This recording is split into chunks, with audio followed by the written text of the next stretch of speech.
What's up, guys? Neutron Performance, Chris here, coming back to you. It's been a extremely long time since I made a video to put out there. Since my last video, we've made significant changes to the car. Like where I've been, I'll be honest with you guys, like I really want to start taking YouTube more seriously. It's been like a long time goal, kind of like a dream, if you will, to create a YouTube channel and be able to provide content out there to the world. You know, and I just to be quite honest with you, I haven't been motivated to do it. Simply because it's just so hard to make it. Like if you were to make this like a full-time job, to create content, it's a lot harder than people than a lot of people think it is. So, but anyways, back to the car. We've made significant changes. So the last video that I made, the car made, it was an all motor K24 that I had simply put a turbo kit on, and the car made 360 to 370 wheel horsepower. And we took it out to the track like that, and it ran. We were running it at the 8th mile track over at Immokalee, and the car would run 8 flats at like 90-ish mile per hour. Car ran great. And since then, I've been building a motor in the background that, if you were to go to my Instagram, Neutron_performance, on Instagram, you'll see the motor that I was putting together. Because I never planned on having the motor in there. I put it in there just to get the car up and going. But it made 360, 370 on 8 pounds of boost. But the problem was that motor wasn't meant for boost. It was a high compression 13.5 to 1 compression ratio motor. And so that's why we kept it extremely conservative, 8 pounds of boost, very low timing, and the car ran great. I'll be honest. The car ran great. And at that power level, you'd never have to worry about breaking anything. But since then, we've made significant changes. Right now, the car is on a sequential, Quave sequential, billet transfer case housing. All PPG, high point gears in the transfer case. So it's a sequential with the 4.3 final drive, DSS axles, front and rear, and it's got a built motor. It's Sainz chromoly 4340 rods. Wiseco 11 to 1 compression, 6875 precision turbo. I'll pop the hood so you guys can see.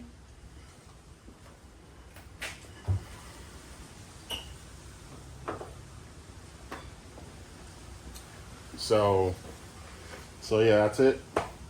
It's on a mechanical.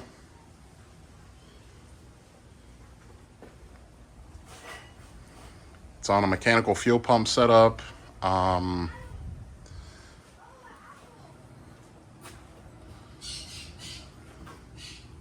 Drag Cartel billet valve cover with the mechanical fuel pump provision on it. KLM Sidewinder, 6875.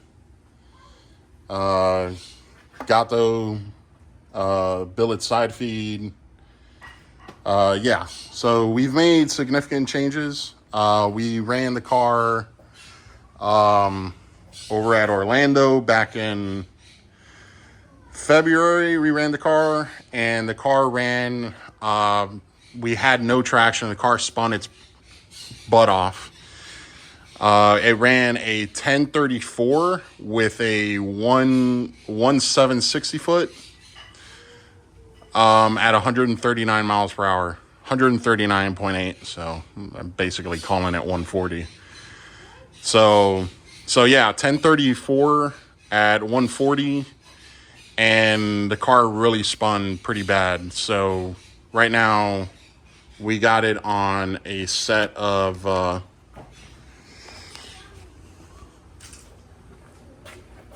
Mickey Thompson ET drags, 24.5 by 9 by 13s. Big shout out to IPG Parts. So I had to add, by the way, if you want to put this size tire on an EF, you have to have a bare minimum of a 15 millimeter spacer. So if not, it won't clear. It'll touch the, it'll rub on the knuckle back there. But yeah, I'll show you guys the interior. So you guys can see. Right now it's on jack stands because I've been making changes. And I'm really thinking of gutting the interior on this to drop some weight out, because when we went to Orlando back in February, we weighed the car, and the car came in at 2,531 pounds without me in it. So pretty heavy car. As you can see, the car is still full interior. The seats are really dirty right now, but I might be taking the interior out. I'm not 100% sure, but I gotta somehow drop some weight from the car, because the car is pretty heavy. I mean, with me in it, the car is damn near 2,900 pounds. So, and I'm a big guy, so I'm 6'5". You know what I mean? I ain't about to talk about my weight. So you guys do the math. But yeah, I mean, it's a clean car. I really want to get it painted, to be honest with you. You can see all the humidity, but yeah, the car's been back here for a while.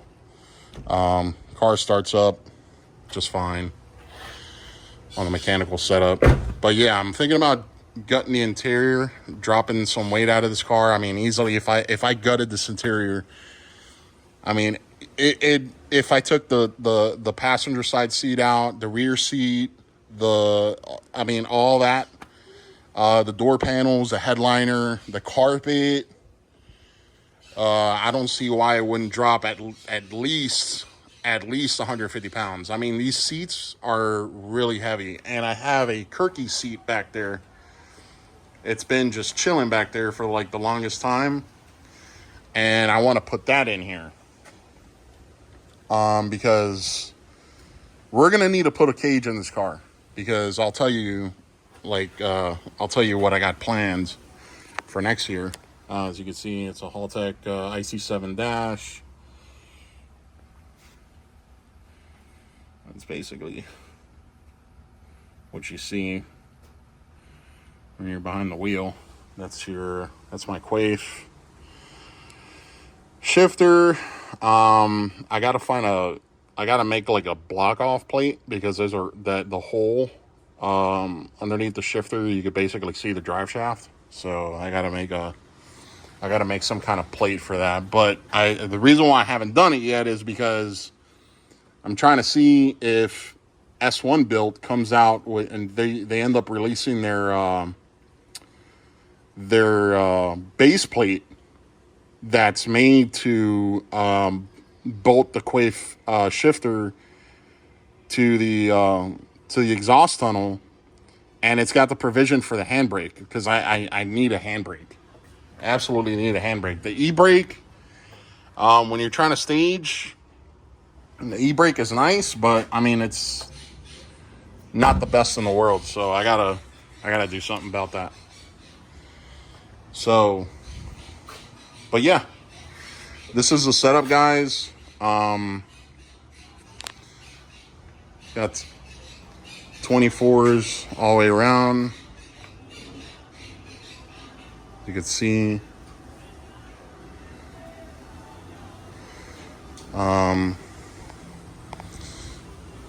Ended up upgrading the entire fuel system. It's got a dash 12 feed all the way from the cell. Don't mind this. This was caused by me. Dash 12 suction line all the way from the cell all the way to the pump. And a dash 10 from the outlet side of the pump to the rail, and then dash 10 return all the way back to the fuel cell.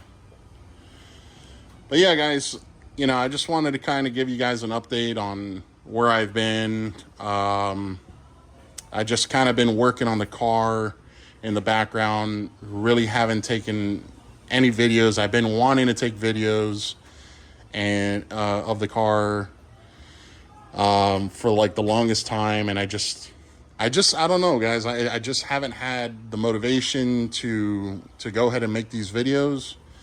But as you see, I'm trying to take it more seriously, because ultimately, like, YouTube is what I want to do. So, but yeah, I ended up making a custom swirl pot as well, because I needed to make an intake, some kind of turbo inlet for this car, because when I went to the track, we ran the car and I looked at the logs. The intake air temps were extremely high. Like at the end of the run, when I looked at the logs, the intake air temps were at 150 degrees.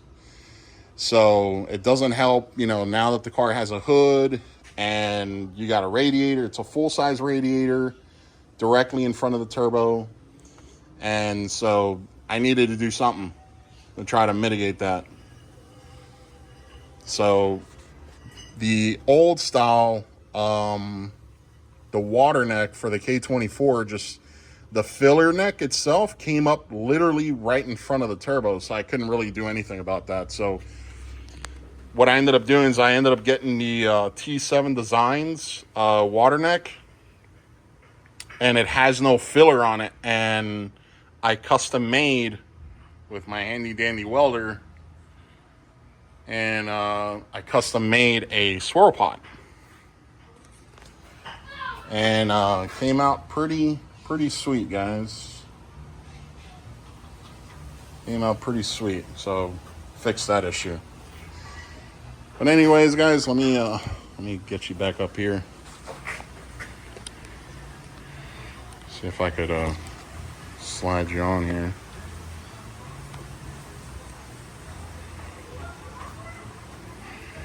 There you go. So bear with me, guys.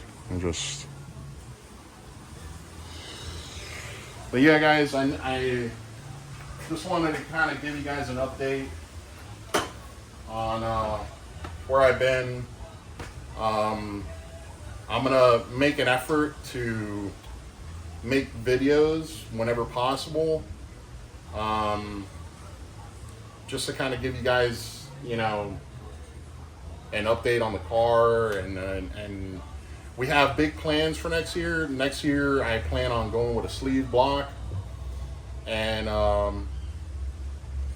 from Remy Racing, and I'm gonna hand port the head, We're gonna go with some 2600s right now. 20 ID 2600s right now. I have some ID 1700s on there, and we're gonna see what that turbo could do. I mean, I don't think the goal is to make 12 1300. I don't think we will be able to make 12 1300 on that turbo. We might have to go up to like a 7285, but we're gonna see what we're able to push with this, and then we'll upgrade from there. I'm guessing, I'm predicting that with this turbo it'll probably cap out at around 1,000 to 1,100, but we'll see about that. Anyways, guys, I appreciate you guys tuning in. Hit the like button, subscribe, and I appreciate it. Thank you so much.